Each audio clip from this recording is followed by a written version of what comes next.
Hello दोस्तों, नमस्कार। स्वागत है आप सभी का एक बार फिर से जीव विज्ञान की दुनिया में।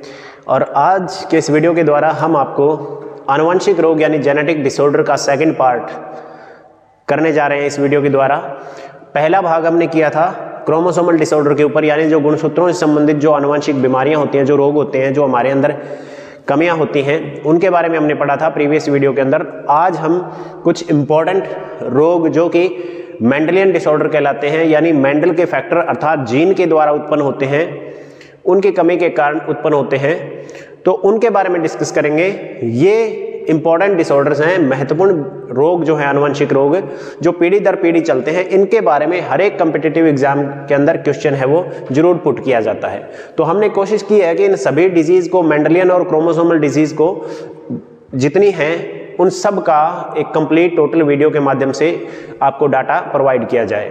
तो उम्मीद है आपने पिछला वीडियो देखा होगा और इस वीडियो को भी आप ध्यान से देखिएगा। इसमें से आपके लिए अपकमिंग एग्जाम जो हैं HSSC या HTET के, उनमें से क्वेश्चन बनने के चांसेस बहुत ज़्यादा हैं। तो ज़्यादा देर ना करते हुए आइए हम शुरू करते हैं। आज का जो टॉपिक हमारा आनुवंशिक रोग का, यानी जिनको हम कहते हैं जेनेटिक डिसऑर्डर्स, जिनके बारे में हम कल भी डिस्कस कर चुके हैं और आज भी हम डिस्कस कर रहे हैं। जेनेटिक डिसऑर्डर्स या आनुवंशिक रोग, ऐसे रोग जो पीढ़ी दर पीढ़ी संचरित होते रहते हैं। और आज का जो हमारा टॉपिक है, कल हमने पढ़ा था क्रोमोसोमल डिसऑर्डर, आज हम पढ़ेंगे मेंडेलियन डिसऑर्डर्स। और मेंडेलियन डिसऑर्डर्स यानी मेंडल के फैक्टर पर आधारित जो डिसऑर्डर हैं, इन्होंने फैक्टर्स की संज्ञा दी थी जीन को, तो उनके बारे में या उनसे होने वाले, उनकी कमियों से होने वाले, उनमें डिफेक्ट या गड़बड़ी से उत्पन्न होने वाले रोगों के बारे में हम यहाँ पर पढ़ने जा रहे हैं। तो थोड़ा ध्यान दे करके देखिएगा। ये रोग देखिएगा यहाँ पर, अगर हम आपको बता दें, जीन से होने वाले रोग दो तरह के होते हैं। एक जो प्रभावी लक्षणों के रूप में प्रकट होते हैं, यानी जिनको हम कह सकते हैं डोमिनेंट कैरेक्टर्स, या हम कह सकते हैं कि डोमिनेंट जीन की वजह से प्रकट होते हैं। और दूसरे होते हैं अप्रभावी। अप्रभावी यानी जिनको हम कह सकते हैं जो रेसेसिव ट्रेट के तौर पर उभरते हैं या रिसेसिव जीन की वजह से आते हैं। तो दोनों के बारे में हम डिस्कस करेंगे। सबसे पहले अगर हम बात कर लेते हैं डोमिनेंट या प्रभावी जीन, तो डोमिनेंट या प्रभावी जीन, इनसे जो होते हैं रोग, उनमें मेनली हम बात करेंगे दो ऐसे डिसऑर्डर हैं, जिनमें से एक है हंटिंगटन डिसऑर्डर। हिंदी में लिख देता हूं मैं, इंग्लिश में आप इसको समझ लेना, क्योंकि यहां पर बहुत से बच्चे ऐसे होंगे जिनको इंग्लिश वाला प्रॉब्लम होती है और बहुत से लोगों को हिंदी वाला प्रॉब्लम होती है, लेकिन नाम एक ही है। तो हंटिंगटन डिजीज है, हंटिंगटन डिसऑर्डर एक ऐसा डिसऑर्डर है जो कि क्या करता है कि हमारे हाथ और पैरों के अंदर जो मांसपेशियों का समन्वय है, जो तंत्रिका तंत्र का समन्वय है, उसको क्या कर देता है, खत्म कर देता है। तंत्रिका तंत्र को प्रभाव डालता है, प्रभावित करता है, जिससे हमारे हाथों और पैरों के अंदर जो गतियां हैं वो क्या हो जाती हैं, वो गड़बड़ा जाती हैं, वो रुक जाती हैं या खत्म हो जाती हैं धीरे धीरे। तो यानी हम कह सकते हैं कि इस प्रकार का रोग है जो कि बिल्कुल ही हमारे शरीर को धीरे धीरे क्या कर देता है, लकवाग्रस्त कर देता है। हमारे हाथ और पैरों में हिलने डुलने की ताकत नहीं बचती और पूरा शरीर है वो धीरे धीरे क्या हो जाता है, इसी अवस्था में आ जाता है जैसे व्यक्ति लकवाग्रस्त होता है। तो ये जो हंटिंगटन रोग है, ये एक प्रभावी जीन की वजह से होता है, और ये प्रभावी जीन है वो उपस्थित होते हैं ऑटोसोम्स पर, या हम कह सकते हैं कि ये जो है बीमारी, ये एक प्रभावी एलिंग सूत्री या डोमिनेंट हम कह सकते हैं ऑटोसोमल डिसऑर्डर है। डोमिनेंट ऑटोसोमल डिसऑर्डर है, या फिर हम कह सकते हैं कि एक ऑटोसोम पर उपस्थित प्रभावी जीन की वजह से होती है। तो ये इंपॉर्टेंट है अपने आप में, इसको आपको ध्यान में रखना। हंटिंगटन रोग है वो क्या होता है, एक डोमिनेंट ऑटोसोमल डिसऑर्डर है, यानी एक प्रभावी एलिंग सूत्री जीन के द्वारा उत्पन्न होने वाला डिसऑर्डर है। और इसमें होता क्या है कि एक प्रोटीन जो होता है, HTT बोलते हैं जिसको, एक प्रोटीन होता है जिसको HTT कहा जाता है, या हम कह देते हैं कि एक जीन होता है जो HTT प्रोटीन के लिए रिस्पॉन्सिबल होता है, और ये क्रोमोसोम नंबर 4 पर उपस्थित होता है, गुणसूत्र नंबर 4 पर उपस्थित होता है।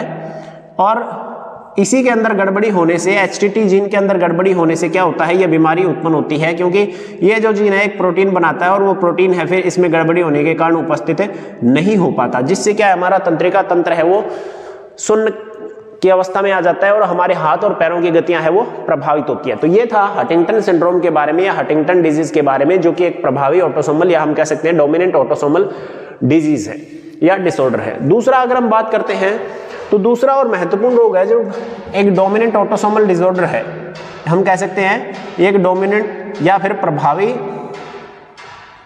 एलिंग सूत्री। एलिंग सूत्री का मतलब क्या होता है कि जो सेक्स गुणसूत्रों के अलावा, सेक्स क्रोमोसोम के अलावा दूसरे जो ऑटोसोम होते हैं उन पर उपस्थित जीन से होता है, वो होता है एलिंग सूत्री जीन। तो यहां पर एक डोमिनेंट एलिंग सूत्री यानी डोमिनेंट जो ऑटोसोम है उन पर उपस्थित जीन की वजह से होता है, वो है, उसको कहते हैं मार्फन सिंड्रोम कहा जाता है। Marfan syndrome. मार्फन सिंड्रोम क्या है भाई?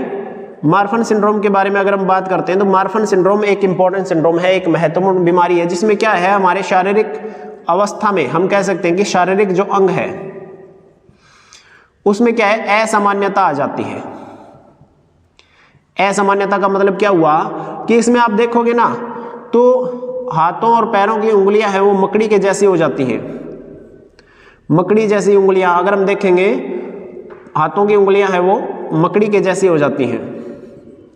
शरीर है वो बिल्कुल दुर्बल हो जाता है और बेहद कमजोर हो जाता है, लेकिन जो उंगलियां आप देखोगे तो वो उंगलियां हैं बिल्कुल मकड़ी की तरह नजर आती हैं। अगर हम देखेंगे तो असामान्य लंबाई आती है इसमें। जैसे अगर हम इस तरह से करते हैं, अपना जो थंब है इसको हम बाहर नहीं निकाल पाते, तो लेकिन ये थंब वगैरह और उंगलियां वगैरह इतनी लंबी हो जाती हैं इस बीमारी में कि ये अगर आप इस तरह से देखोगे तो ये पूरा इधर बाहर नजर आता है, और उंगलियां हैं वो भी असामान्य तौर तरीके से लंबी हो जाती है, पूरा शरीर है वो भी लंबा हो जाता है। तो एक तरफ से हम कह सकते हैं कनेक्टिव टिश्यू की बीमारी है ये मार्फन सिंड्रोम। ये क्या है, हमारे जो कनेक्टिव टिश्यू की बीमारी है।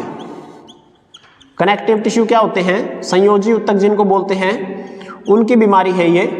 तो इसमें क्या है, कनेक्टिव टिश्यू के अंदर जो उनकी फ्लेक्सिबिलिटी बनाने के लिए प्रोटीन होते हैं, फाइब्रिलिन प्रोटीन वगैरह, वो प्रोटीन प्रेजेंट होते हैं। तो उसकी वजह से क्या होता है कि फाइब्रिलिन प्रोटीन जब नहीं बनता तो और फ्लेक्सिबिलिटी हो जाती है, और ये कनेक्टिव टिश्यू हमारे जरूरत से ज़्यादा है वो बड़े हुए होते हैं।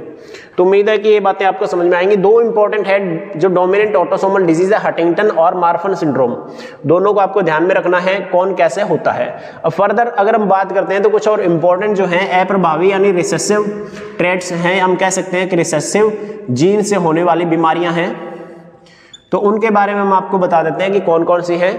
उसमें सबसे इंपॉर्टेंट है वो है एल्बिनिज्म। एल्बिनिज्म एक महत्वपूर्ण बीमारी है। एल्बिनिज्म जिसको कहा जाता है रंजकहीनता।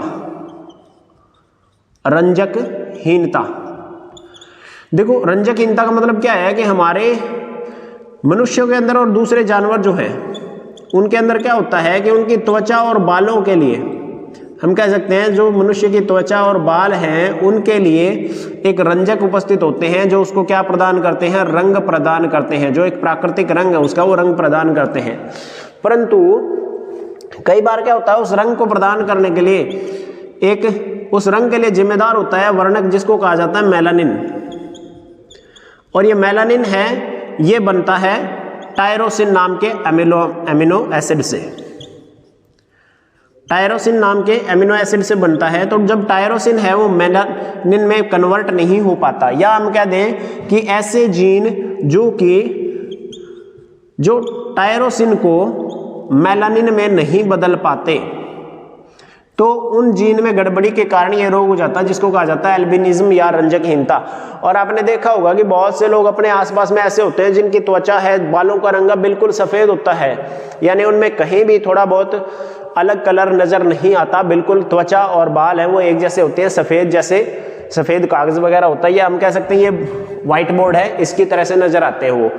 तो ऐसे लोगों में एल्बिनिज्म का ये लक्षण होता है। और ये एल्बिनिज्म होता है एक जीन की वजह से जो कि टायरोसिन अमीनो अम्ल को मेलानिन पिगमेंट में नहीं बदल पाता, जिसकी वजह से त्वचा है वो अपना प्राकृतिक रंग है, बाल है वो अपना प्राकृतिक रंग ग्रहण नहीं कर पाते। तो ये एक इंपॉर्टेंट डिजीज है, इसके बारे में आपको पता होना चाहिए। और ये सिर्फ मनुष्य में नहीं होता, ये बहुत से जानवरों के अंदर पाया जाता है। सबके अंदर अलग अलग प्रकार का पिगमेंट होता है, मनुष्य के अंदर जैसे मेलानिन है उसी प्रकार से, तो अलग अलग जानवरों के अंदर भी पाया जाता है ये, तो आप उसको भी ध्यान में रखना थोड़ा। लेकिन ह्यूमन की बात कर रहे हैं हम, तो यहाँ पर मनुष्य के बारे में हम डिस्कस कर रहे हैं। नेक्स्ट आपको बता दें कि जो नेक्स्ट डिजीज है उसके बारे में आपको बता देता हूं कि कौन सी है, वो है सिस्टिक फाइब्रोसिस। सिस्टिक फाइब्रोसिस क्या है और वो किस प्रकार से काम करती है उसके बारे में आपको बता देते हैं। नंबर 2 जो अप्रभावी डिजीज की अगर हम बात करते हैं तो वो है सिस्टिक फाइब्रोसिस। सिस्टिक फाइब्रोसिस क्या होता है, इसको कहा जाता है पुटीय तंतुमयता। पुटीय तंतुमयता। अब सिस्टिक फाइब्रोसिस में क्या होता है, ये भी क्या है कि जो अगर हम बात करते हैं तो अप्रभावी रिसेसिव ट्रेट है, या हम कह सकते हैं कि अप्रभावी या रिसेसिव जीन के द्वारा होती है, जो कि ऑटोसोम पर उपस्थित होते हैं। अब सिस्टिक फाइब्रोसिस में क्या होता है कि सिस्टिक फाइब्रोसिस में इसके अंदर कुछ ऐसी समस्याएं आती हैं जिसमें हमारे फेफड़ों की जो ससेप्टिबिलिटी है, संक्रमण होने की दर है, वो बढ़ जाती है इस जीन की वजह से। और ये जीन जब प्रभावी रूप से काम नहीं करता अपना उचित तरीके से, तो इसके कारण हमारे जो आंत है उसमें वसा का अवशोषण नहीं हो पाता। इस बीमारी के अंदर हमारी आंत जो है उसके अंदर वसा और प्रोटीन का अवशोषण नहीं हो पाता। वसा और प्रोटीन है वो पूरी तरह से अवशोषित नहीं होते। तो उस कंडीशन में क्या होता है, उस कंडीशन में ये बीमारी होती है और आंत के अंदर जो है ये वसा और प्रोटीन है वो जमा होने लगते हैं। एक म्यूकस हम कह सकते हैं कि एक म्यूकस के रूप में ये जमा होने लगते हैं। तो इससे क्या हो जाता है, हमारी आंत, मस्तिष्क और हृदय से संबंधित बीमारियां हैं वो उत्पन्न होने लगती है। ये हमारे हृदय वगैरह या हम कह सकते हैं फेफड़े हैं, इन सब को प्रभावित करते हैं।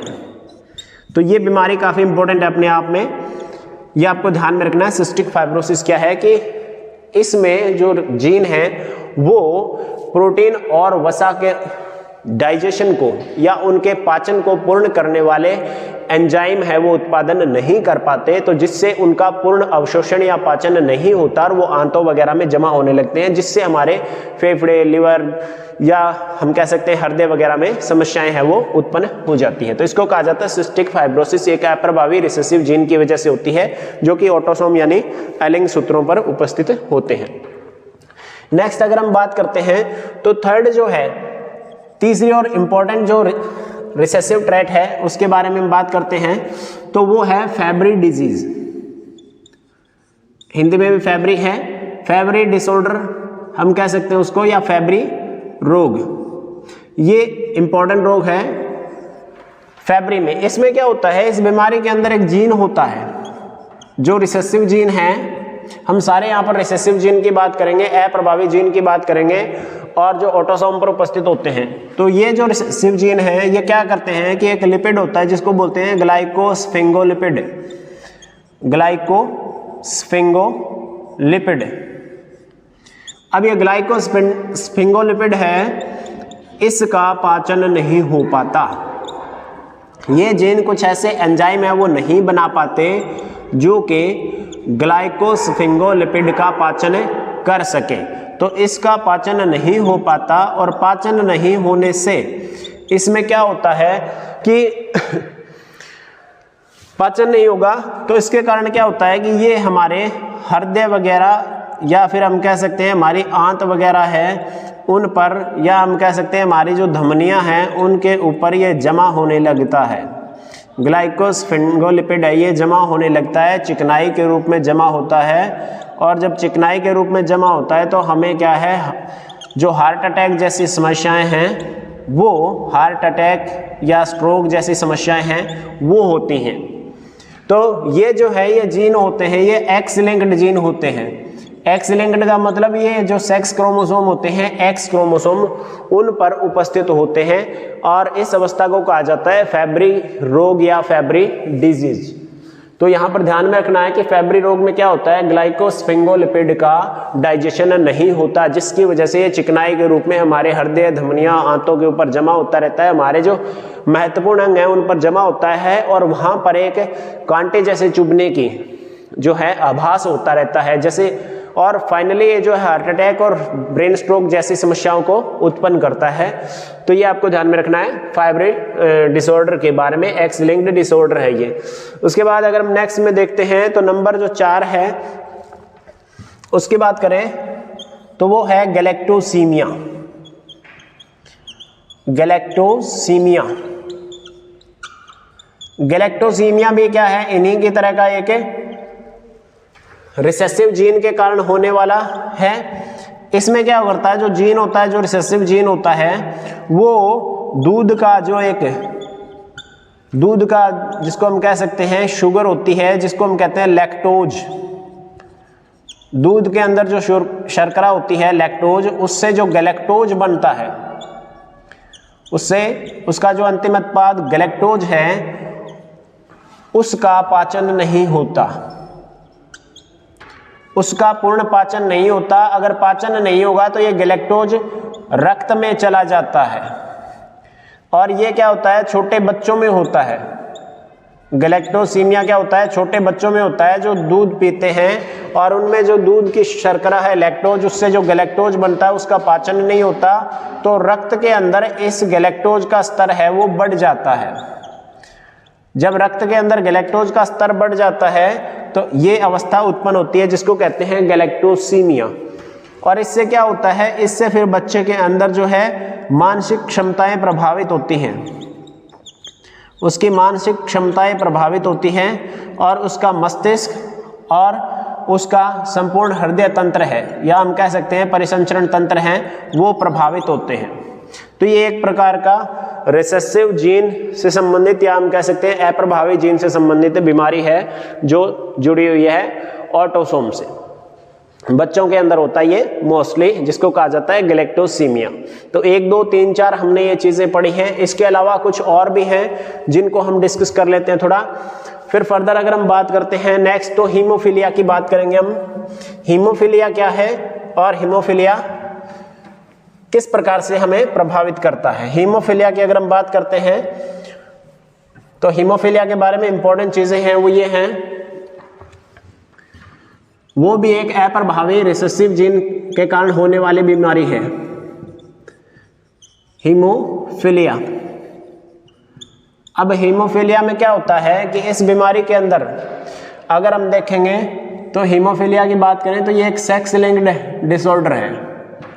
सेक्स लिंक्ड का मतलब क्या हुआ कि ये जो लिंग गुणसूत्र होते हैं उन पर जो जीन उपस्थित होते हैं, जो रिसेसिव जीन उपस्थित हैं, उनकी वजह से होने वाली बीमारी है।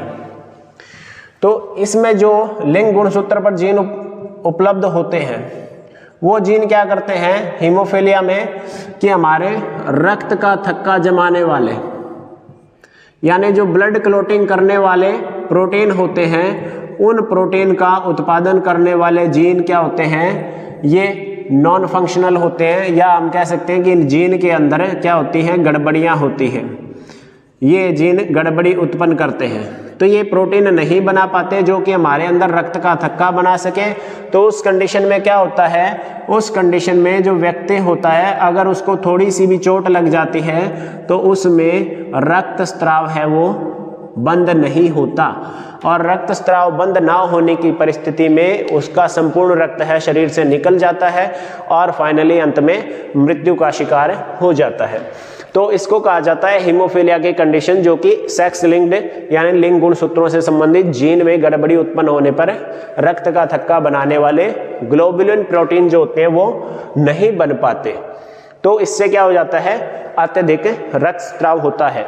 नेक्स्ट अगर हम बात करते हैं, एक इंपॉर्टेंट बीमारी है नंबर 6 की बात करें तो जिसको कहा जाता है लैश निहान, या कहीं पर आपको लैश नायहान भी लिखा हुआ मिलेगा। लैश और नायहान सिंड्रोम कहा जाता है इसको, और ये दो साइंटिस्ट के नाम पर है, माइकल लैश और नायहान के नाम पर। देखो लैश नायहान सिंड्रोम में क्या होता है, इसके अंदर एक जो रिसेसिव जीन है यहाँ पर जो जीन होते हैं जिनको कहा जाता है HGPRT, HGPRT या HPRT आपको कहीं पे लिखा हुआ मिलेगा, HGPRT या HPRT। HPRT और HGPRT की अगर हम बात करते हैं इसका मतलब क्या होता है, इसका मतलब होता है हाइपोजेंथिन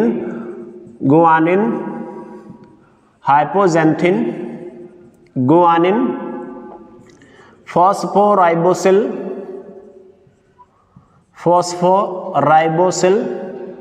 ट्रांसफेरेज। ये आपको ध्यान में रखना है, hypoxanthine guanine फॉस्फोराइबोसिल transferase. HGPRT gene या HPRT जीन आपको लिखा हुआ मिलेगा। तो ये जो प्रोटीन बनाते हैं वो प्रोटीन है वो उपस्थित नहीं होता है HPRT प्रोटीन, और उसकी वजह से क्या होता है, इस सिंड्रोम के अंदर हमारा जो तंत्रिका तंत्र है वो प्रभावित होता है। इस रोग के अंदर हमारा जो तंत्रिका तंत्र है उस पर प्रभाव पड़ता है, हमारी जो तंत्रिका कोशिकाएं हैं वो प्रभावित होती हैं, हमारा जो पेशीय तंत्र है वो पेशीय तंत्र इससे प्रभावित होता है। इसके अलावा ये हमारे हृदय तंत्र पर इफेक्ट डालता है। तो इन सभी को ये किसी न किसी प्रकार से प्रभावित करता है और व्यक्ति के अंदर लकवाग्रस्त या फिर मांसपेशियों में कमजोरी वगैरह की शिकायत आने से उसकी जो गतियां हैं वो प्रभावित होती हैं, यानी जो शारीरिक गति है हमारी उन पर बहुत ज़्यादा प्रभाव पड़ता है। तो उस अवस्था को कहा जाता है लैश-नाइहान सिंड्रोम, जो कि एक रिसेसिव जीन जो कि ऑटोसोम पर उपस्थित होते हैं, एलिंग सूत्रों पर उपस्थित होते हैं और अप्रभावी होते हैं, उनकी वजह से ये होता है। लैश और नायान दो साइंटिस्ट थे, उन्होंने इनको खोजा था तो इसलिए इसका नाम रखा गया लैश-नाइहान सिंड्रोम। नेक्स्ट जो है अगर हम बात करते हैं तो एक और महत्वपूर्ण डिजीज है, नंबर 7 की बात करें, जिसको कहा जाता है DMD। अब DMD क्या होता है, DMD का मतलब क्या होता है, डुशेन मस्कुलर डिस्ट्रॉफी,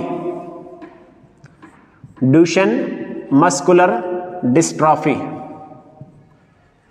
अब डुशेन मस्कुलर डिस्ट्रॉफी क्या है, इसके अगर हम बात करें तो मस्कुलर मतलब जो हमारी पेशियां होती हैं उससे संबंधित है, और डिस्ट्रॉफी का मतलब होता है उनकी गड़बड़ी या कमजोरी। डुशेन नाम के साइंटिस्ट हैं, इन्होंने इसको खोजा था इस रोग को, तो इसका नाम रखा गया डुशेन मस्कुलर डिस्ट्रॉफी। और ये क्यों होता है, हमारी पेशियों के अंदर क्या होता है, एक प्रोटीन बनता है, एक प्रोटीन होता है जिसको कहा जाता है डिस्ट्रोफिन। डिस्ट्रोफिन प्रोटीन जो होता है वो बनता है। तो जब ऐसे जीन जो उस प्रोटीन के लिए उत्तरदायी होते हैं वो जीन हैं सही से काम ना करें, जो डिस्ट्रोफिन बनाने के लिए जिम्मेदार होते हैं, जो रिसेसिव जीन हैं, अप्रभावी जीन हैं, ऑटोसोम पर उपस्थित होते हैं, वो अगर सही प्रकार से काम नहीं करें, वैसे ये ऑटोसोम पर नहीं होते, ये होते हैं सेक्स क्रोमोसोम पे होते हैं, जो सेक्स गुणसूत्र होते हैं उन पर उपस्थित होते हैं। तो ऐसे जीन जो सेक्स गुणसूत्र पर उपस्थित होते हैं, रिसेसिव होते हैं, अप्रभावी होते हैं और वो डिस्ट्रोफिन प्रोटीन के लिए काम करते हैं, तो वो अगर डिस्ट्रोफिन प्रोटीन नहीं बनाते तो हमारे अंदर पेशीय दुर्बलता आ जाती है, पेशीय दुर्बलता। तो इससे क्या हो जाता है, हमारी मांसपेशियों की जो गतियां हैं वो प्रभावित होती है और हम काफ़ी समय बाद में क्या है कि हमारा जो मांसपेशीय तंत्र है वो पूरी तरह से गड़बड़ा जाता है और ऐसे व्यक्ति क्या हो जाते हैं, बिल्कुल पक्षाघात या लकवा का शिकार हो जाते हैं। मोस्टली यही होता है, पक्षाघात या लकवा हो जाता है और विद इन 10 to 15 ईयर, 10 से 15 या 20 साल के अंदर ऐसे व्यक्तियों की मृत्यु है वो हो जाती है। उनके अंग तंत्रों को बुरी तरह से ये रोग प्रभावित करता है, गतियां उनमें बिल्कुल ही ना के बराबर हो जाती है, यानी शून्य हो जाती है। तो ये डुशेन मस्कुलर डिस्ट्रॉफी है, एक रिसेसिव जीन से होने वाली बीमारी है जो कि लिंग गुणसूत्रों के ऊपर उपस्थित होता है। उसके बाद नेक्स्ट की अगर हम बात करते हैं तो वो एक इम्पॉर्टेंट बीमारी है जिसको कहा जाता है PKU, या फिर हम कह सकते हैं इसको कहा जाता है फिनाइल कीटोन यूरिया। बच्चों के अंदर एक महत्वपूर्ण डिसऑर्डर है जो कि होता है फिनाइल कीटोन यूरिया कहा जाता है, इसको PKU कहा जाता है। और फिनाइल कीटोन यूरिया क्या होता है कि ये उन जीन के द्वारा होते हैं जो कि अप्रभावी जीन होते हैं और ये उपस्थित होते हैं ऑटोसोम के ऊपर। अगर हम बात करते हैं फिनाइल कीटोन यूरिया के बारे में तो अप्रभावी जीन जो होते हैं एक एंजाइम बनाते हैं जिसको कहा जाता है, एक एंजाइम उत्पन्न करते हैं जिसको कहा जाता है phenyl alanine hydroxylase, phenyl alanine hydroxylase. ये जो एंजाइम है, ये एंजाइम क्या करता है, एक एमिनो अम्ल होता है जिसको कहा जाता है फिनाइल एलानिन, फिनाइल एलानिन। अब ये फिनाइल एलानिन है, इसको ये एंजाइम डाइजेस्ट करता है। तो अगर ऐसे जीन जिनके अंदर ये एंजाइम उत्पादन करने की क्षमता हो और वो जीन हैं क्या करते हैं, अपना फंक्शन है पूरी तरह से नहीं कर पाते, उनमें किसी प्रकार का डिसऑर्डर होता है, कोई प्रकार की गड़बड़ी होती है, तो इस एंजाइम की अनुपस्थिति में ये अमीनो अम्ल बच्चों के शरीर में जमा होने लगता है, यानी इसका फर्दर जो है कन्वर्जन नहीं होता। तो उस कंडीशन में ये शरीर में जमा होने लगता है, और जब शरीर में जमा होता है तो इससे मस्तिष्क से संबंधित बीमारियां हैं उत्पन्न होती हैं। मस्तिष्क और हृदय से संबंधित बीमारियां हैं, कार्डियोवास्कुलर डिजीज हैं, या फिर सेंट्रल नर्वस सिस्टम से रिलेटेड बीमारियां हैं वो उत्पन्न होती हैं। तो ये बच्चों के मृत्यु का कारण बनता है। फाइनली PKU या फिनाइल कीटोन यूरिया एक अप्रभावी जीन के द्वारा होता है, और एक एंजाइम जो फिनाइल एलानिन हाइड्रोक्सिलेज है वो नहीं बनता उन जीन के द्वारा। तो जो अमीनो अम्ल है फिनाइल एलानिन वो हमारे शरीर के अंदर जमा होने लगता है, तो उससे हृदय और मस्तिष्क से संबंधित बीमारियां हैं वो होने लगती हैं, और फाइनली जो है मृत्यु हो जाती है। ये भी एक अप्रभावी डिसऑर्डर है जिसको हम कह सकते हैं रिसेसिव ट्रेट है, जो कि रिसेसिव जीन के द्वारा होती है। उसके बाद फर्दर अगर हम बात करें तो एक महत्वपूर्ण है जिसको कहा जाता है, आप देखोगे sickle cell anaemia, sickle cell anaemia. अब सिकल सेल एनीमिया क्या है, हिंदी में अगर देखोगे तो आपको मिलेगा नाम दात्र कोशिका अरक्तता, दात्र कोशिका अरक्तता। अब देखो इस जैसा कि नाम दिया गया है, ये हमारे आरबीसीज को प्रभावित करता है। आरबीसीज यानी रेड ब्लड सेल जो होती है हमारी, लाल रक्त कणिकाएं जो होती हैं शरीर के अंदर, उनको प्रभावित करने वाला रोग है। और इसके अंदर जो जीन होते हैं वो जीन क्या करते हैं कि कुछ अमीनो अम्ल का उत्पादन नहीं कर पाते या कुछ अमीनो अम्ल को नहीं बना पाते। तो उस कंडीशन में क्या होता है, जो हीमोग्लोबिन है, हीमोग्लोबिन उसकी बीटा चेन है, बीटा चेन है उस पर प्रभाव पड़ता है। और इस बीटा चेन में जो 6 नंबर पर जो एमिनो अम्ल उपस्थित होता है, 6 नंबर पर जो एमिनो अम्ल उपस्थित होता है नॉर्मल हीमोग्लोबिन की चेन में, वो होता है ग्लूटामिक एसिड, वो होता है ग्लूटामिक अम्ल होता है। तो जब ग्लूटामिक अम्ल नहीं बन पाता तो उसकी जगह पर एक और अमीनो अम्ल जिसको कहा जाता है वैलिन, ये वैलिन नाम का अमीनो एसिड है, ये उसकी जगह ले लेता है। अब वैलिन नाम का अमीनो एसिड है, इस 6 नंबर पोजीशन पे आ जाता है, तो ये बीटा चेन है वो पूरी तरह से गड़बड़ा जाती है हीमोग्लोबिन की, जो कि आरबीसीज पे स्थित होते हैं। तो इस बीटा ग्लोबुलिन चेन के डिस्टर्ब होने के कारण जो आरबीसीज यानी लाल रक्त कणिकाएं होती हैं, उनकी सामान्य स्थिति में अगर हम देखें तो उनके स्ट्रक्चर है, उनकी आकृति है वो क्या होती है, वो गोल होती है।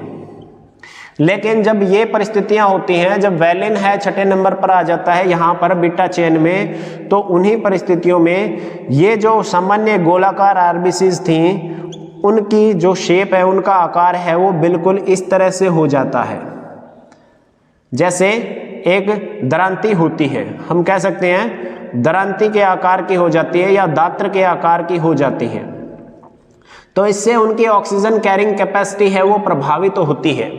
तो ऑक्सीजन है वो शरीर में पूर्ण रूप से नहीं पहुंच पाता, ऑक्सीजन एफिनिटी है वहां पर आरबीसीज की प्रभावित होती हैं, तो इस अवस्था को कहा जाता है सिकल सेल एनीमिया। यानी शरीर में हम कह सकते हैं आरबीसीज और ऑक्सीजन की कमी होना, तो वो इन अप्रभावी जीन के द्वारा होती है, जिसको दात्र कोशिका अरक्तता भी कहा जाता है। और ये सब होता है हीमोग्लोबिन की बीटा चेन जो कि आरबीसीज पे उपस्थित होते हैं उसके प्रभावित होने पर। आपको याद रखना है 6 नंबर ग्लूटामिक अम्ल है वो वैलिन के द्वारा बदला जाता है, तो इससे क्या हो जाती है, इनके सामान्य जो गोलाकार आकृति है वो क्या हो जाती है, ऐसी शिकल शेप्ड हो जाती है, दराती के आकार के जैसी।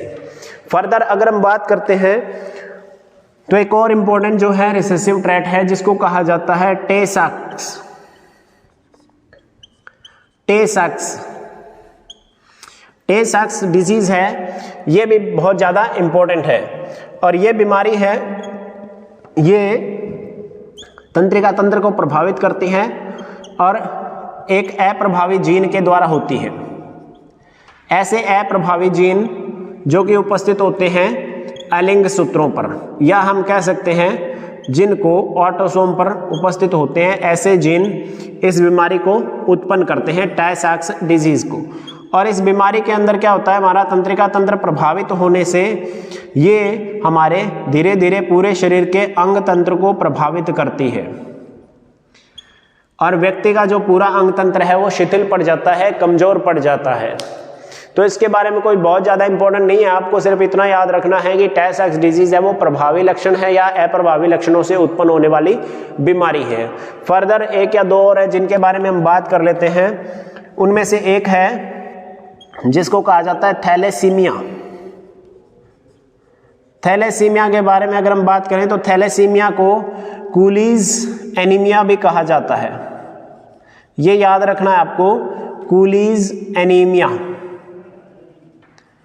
कूलीज एनीमिया क्या होता है, थैलेसीमिया की अगर हम बात करते हैं तो थैलेसीमिया कूलीज एनीमिया है, और कूलीज एनीमिया इसका मतलब क्या हुआ है, एक प्रकार की एनीमिया की कंडीशन है जिसमें क्या है, हमारे अंदर जो आरबीसीज हैं यानी लाल रक्त कणिकाएं हैं, उनका जो प्रोडक्शन है वो क्या होता है, प्रभावित होता है, पूर्ण रूप से नहीं होता, या हम कह सकते हैं कि उनके साथ में जो ऑक्सीजन के बॉन्डिंग की कैपेसिटी होती है वो प्रभावित होती है। इसके अंदर ऑक्सीजन के साथ में बॉन्डिंग कैपेसिटी है वो प्रभावित होती है, क्योंकि यहाँ पर जो आरबीसीज के अंदर जो हीमोग्लोबिन उपस्थित होता है, उस हीमोग्लोबिन का जो बीटा चेन स्ट्रक्चर है वो प्रभावित होता है, तो उसकी वजह से जो ऑक्सीजन कैरिंग कैपेसिटी है हीमोग्लोबिन की वो प्रभावित होती है। तो इस अवस्था को कहा जाता है थैलेसीमिया, और ये थैलेसीमिया की अवस्था है ये बच्चों के अंदर होती है, ये बच्चों के अंदर होती है ज़्यादातर, और उनके अंदर ऑक्सीजन की कमी से वो बिल्कुल उनका जो शारीरिक स्वरूप है वो बिगड़ जाता है, और उनकी संरचना अगर हम देखें तो बाहर से उनका चेहरा वगैरह है वो हल्का नीला वगैरह नज़र आने लगता है। तो ये काफ़ी ज़्यादा प्रॉब्लम वाली जो है डिसऑर्डर है थैलेसीमिया, जो कि अप्रभावी जीन के द्वारा होती है, अप्रभावी ट्रेट है और अप्रभावी जीन के द्वारा होने वाली बीमारी है। आज का जो लास्ट है वो हम आपको बता दें, लास्ट और इम्पोर्टेंट है, जिसको कहा जाता है ज़ीरोडर्मा पिगमेंटोसम। ज़ीरोडर्मा पिगमेंटोसम, ये आपको ध्यान में रखना है। ज़ीरोडर्मा, डर्मा मीन स्किन से रिलेटेड है, पिगमेंटोसम पिगमेंट से रिलेटेड है। तो ये एक ऐसी अप्रभावी जीन से जुड़ी हुई बीमारी है, ये भी क्या है, एक अप्रभावी जीन से जुड़ी हुई बीमारी है। और इसमें क्या होता है कि इसके अंदर जो हमारी यूवी रेडिएशंस से जो हमें हानि होती है, यूवी रेडिएशन से जो हमें हानि होती है और हमारा डीएनए जो उसको ठीक कर लेता है, तो इस बीमारी के अंदर ये जीन जो डीएनए में जिम्मेदार होते हैं अल्ट्रावायलेट रेडिएशन से होने वाली हानि को रोकने के लिए, वो जीन पूरी तरह से फंक्शनल नहीं होते। तो अल्ट्रावायलेट रेडिएशन या पराबैंगनी विकिरणों से जो हमें हानि होती है, हमारी त्वचा के ऊपर लेजन्स उपस्थित हो जाते हैं और कैंसर जो है होने का खतरा है बढ़ जाता है इस बीमारी के अंदर त्वचा का। तो इसको कहा जाता है ज़ीरोडर्मा पिगमेंटोसम, क्योंकि ये अप्रभावी जीन जो कि डीएनए में जो उपस्थित होते हैं और अल्ट्रावायलेट रेडिएशन से जो हमारे शरीर को हानि होती है उसको ठीक कर लेते हैं। तो ऐसे में ये जीन जब उपस्थित नहीं होंगे या अपनी पूरी तरह से फंक्शनल नहीं होते तो उसकी वजह से हमें ये बीमारी है वो उत्पन्न हो जाती है, जिसको कहा जाता है ज़ीरोडर्मा पिगमेंटोसम। तो ये कुछ बीमारियां थी जो कि मेंडलियन डिसऑर्डर है, यानी मेंडल के फैक्टर से रिलेटेड है और मनुष्यों के अंदर पाई जाती हैं। बहुत ज़्यादा इंपॉर्टेंट है, हर एक कॉम्पिटिटिव एग्जाम के अंदर इनके बारे में पूछा जाता है। तो हमने कोशिश किया कि सभी प्रकार के जो आनुवंशिक रोग हैं उनको 2 वीडियो के माध्यम से आपके सामने लेकर के आए हैं, और उम्मीद है कि आप सबको भी इन चीज़ों में थोड़ा बहुत इंटरेस्ट होगा कॉम्पिटिटिव एग्जाम के लिहाज से, चाहे वो कोई भी प्रकार का कॉम्पिटिटिव एग्जाम हो, HSSC या HTET का, उन सब के अंदर यहाँ से एक क्वेश्चन है इंपॉर्टेंट है वो जरूर बनेगा। तो आई होप कि ये वीडियो आपको पसंद आएगी। अगर आपको जैसी भी लगे आप अपना रिस्पॉन्स है जरूर दीजिएगा, ताकि हम और फर्दर ऐसे टॉपिक लेकर के आएंगे जो आपके एग्जाम के अंदर पूछे जाएंगे। तो मिलते हैं नेक्स्ट वीडियो में कुछ और इंपॉर्टेंट टॉपिक के साथ में, तब तक के लिए थैंक यू, जय हिंद।